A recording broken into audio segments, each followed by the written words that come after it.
وعلیکم السلام ورحمۃ اللہ۔ عبداللطیف صاحب چندرپور مہاراشٹرا سے سوال پوچھتے ہیں، رمضان المبارک کو صرف رمضان کہنا اور یہ کہنا کہ رمضان آیا رمضان گیا کیسا ہے؟ جو سوال آپ نے پوچھا ہے اس سے متعلق آج مجھے ایک ویڈیو ایک صاحب نے بھیجی ہے۔ بمبئی میں ایک تحریک ہے، اس تحریک کے نائب امیر صاحب اس سوال کا جواب دیتے ہوئے کہتے ہیں کہ رمضان اللہ کا نام ہے، اس لیے صرف ایسا نہیں کہنا چاہیے کہ رمضان آیا اور گیا۔ جب بھی کہیں تو پوری بات کہیں، رمضان کا مہینہ آیا، رمضان کا مہینہ گیا۔ اور دلیل دے رہے ہیں کہ اللہ قرآن میں فرما رہا ہے شہر رمضان الذی انزل فیہ القرآن، کہ ہم نے قرآن کو رمضان کے مہینے میں نازل کیا۔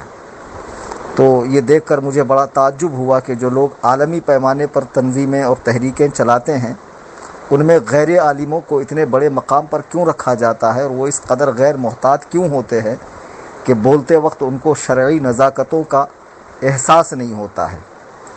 اور اتفاق سے آج ہی ایک صاحب نے اللہ کے نبی علیہ السلام نے جو ارشاد فرمایا اتخذ الناس رؤوسا جخالا فسئلوا فافتوا بغیر علم، کہ قیامت کے قریب لوگ جاہلوں کو اپنا پیشوا بنائیں گے اور ان سے مسائل پوچھیں گے اور وہ بغیر علم کے فتوے دیں گے۔ تو واقعی یہ زمانہ آ گیا ہے۔ پہلے اب یہ سن لے کہ رمضان المبارک کو فقط رمضان کہنے میں بھی کوئی حرج نہیں ہے، اور رمضان آیا گیا کہنے میں بھی کوئی حرج نہیں ہے۔ جن صاحب نے یہ کہا ہے کہ یہ اللہ کا نام ہے، پہلے میں انہیں بتا دوں کہ آج تک میرے مطالعے میں کہیں بھی یہ بات نہیں آئی کہ یہ اللہ کا نام ہے۔ اللہ کے جو مشہور 99 نام ہیں ان میں سے کوئی بھی نام رمضان نہیں ہے، ٹھیک ہے۔ البتہ مکتبہ تشیع کی ایک ویب سائٹ ہے فقہ جعفریہ، اور ان کی کتابوں میں یہ لکھا ہے کہ یہ نام اللہ تعالیٰ کا ہے، تو رمضان آیا گیا نہیں کہنا چاہیے۔ مجھے بڑا تعجب ہے کہ جو تحریک عالمی پیمانے پر کام کر رہی ہے بمبئی والی، جس کا نام سنی دعوت اسلامی ہے، اس کے نائب امیر کو اگر مسئلہ لینا بھی ہے تو وہ شیعوں کے فقہ سے لے رہا ہے، شیعوں کی کتابوں سے معلوم کر رہا ہے۔ اور ان کی تحریک کا ایک اور خطیب ہے جو مشہور ہے، تو وہ بھی شیعوں کی روایات اپنی تقریروں میں بیان کرتا ہے۔ کئی بار علماء اس کو توبہ کرا چکے ہیں۔ فضائل اہل بیت میں من گھڑت قصے بیان کرتا ہے، موضوع احادیث بیان کرتا ہے۔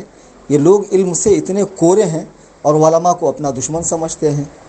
پہلی بات اللہ کے ناموں کے حوالے سے سماعت کر لیں کہ فتاوی مصطفیہ صفحہ 90 پر سیدی سرکار مفتی اعظم رضی اللہ تعالیٰ نے ارشاد فرماتے ہیں عبد القیوم، عبد القدوس، عبد الرحمن، یہ جو اللہ تعالیٰ کے نام ہے ان میں عبد چھوڑ دینا حرام، یعنی فقط قدوس، قیوم، رحمان نہیں کہنا چاہیے، اور کوئی جائز سمجھتے ہوئے کہے کہ بندہ قدوس ہے، بندہ رحمان ہے، بندہ قیوم ہے، تو کفر ہے۔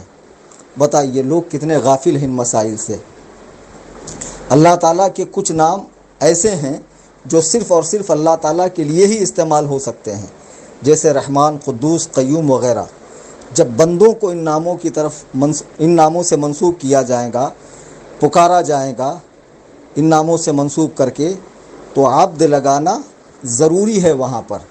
جی ہاں، وہاں پر عبد لگانا ضروری ہے۔ اور کچھ نام ایسے ہیں اللہ تعالیٰ کے کہ جن میں عبد لگانا ضروری نہیں ہے، جیسے عزیز ہو گیا، علیم ہو گیا، سمجھے، رحیم ہو گیا، کریم ہو گیا، چونکہ قرآن کریم نے نبی رحمت صلی اللہ علیہ وسلم کو رحیم و کریم بھی کہا ہے۔ یعنی اگر کوئی یوں کہے کہ عزیز آیا، عزیز گیا، رحیم آیا، کریم گیا، تو اس میں کوئی مذائقہ نہیں، جبکہ یہ اللہ تعالیٰ کے نام ہیں، اور قرآن کریم میں بھی اللہ تعالیٰ کے نام ہیں۔ تو جن ناموں کا اللہ کا نام ہونا معلوم ہے، اگر وہ نام بندوں کے ہوں تب بھی یہ کہنے میں مذائقہ نہیں ہے کہ رحیم آیا، رحیم گیا، کریم آیا، کریم گیا۔ البتہ اگر اس کا نام رکھنے والوں نے عبد الکریم رکھا ہے تو اب درست نہیں ہے کہ اسے کریم کہنا۔ اگر بغیر عبد کے فقط کریم رکھا تھا، فقط رحیم رکھا تھا، فقط عزیز رکھا تھا، فقط علیم رکھا تھا، تو اب کہہ سکتے ہیں۔ اور کچھ نام مختلف فی ہے، یعنی اس میں اختلاف ہے، جیسے قدیر ہو گیا، مقتدر ہو گیا، کہ بعض علماء کہتے ہیں کہ بغیر عبد کے جائز ہے، اور بعض علماء کہتے ہیں کہ بغیر عبد کے ناجائز ہے۔ اور رمضان یہ نام اللہ کا ہونا کسی کتاب میں اہل سنت و جماعت کی میں نے نہیں پڑھا ہے۔ تو جن صاحب نے یہ مسئلہ بیان کیا ہے ذرا وہ بتا دیں کہ انہوں نے کہاں پڑھا ہے کہ اللہ کا نام رمضان ہے، یہ تو ان کے ذمہ ہے۔ اور اگر بالفرض یہ اللہ کا نام ہو بھی تو کیا یہ ان ناموں کی حیثیت رکھتا ہے کہ جیسے قدوس ہے، قیوم ہے، رحمان ہے، ان کے مقابلے کا نام ہے کہ بغیر اس میں عبد لگائے فقط نام لینا بندوں کے لیے حرام ہو جائے گا؟ ان ناموں کے مقابلے میں تو نہیں ہے نا۔ پہلے تو اس کا اللہ کا نام ہونا معلوم نہیں ہے۔ اگر بالفرض ہو بھی اور کوئی کہے کہ رمضان آیا رمضان گیا تو مراد اس کی مہینہ ہی ہوگا، اور اللہ تعالیٰ نے اس لیے مہینہ استعمال کیا کہ اللہ نے 12 مہینے بنائے ہیں۔ تو کس مہینے میں قرآن اتارا یہ بتانے کے لیے کہا ہے شہر رمضان الذی انزل فیہ القرآن، کہ ہم نے جو 12 مہینے ہیں ان میں سے ان 11 میں نہیں بلکہ اس 12ویں کے اندر یعنی اس ماہ رمضان میں قرآن کو اتارا ہے۔ اور کوئی یوں کہے کہ رمضان آیا گیا، اس میں کوئی مذائقہ نہیں ہے اور گنہگار ہونے والی کوئی بات نہیں ہے۔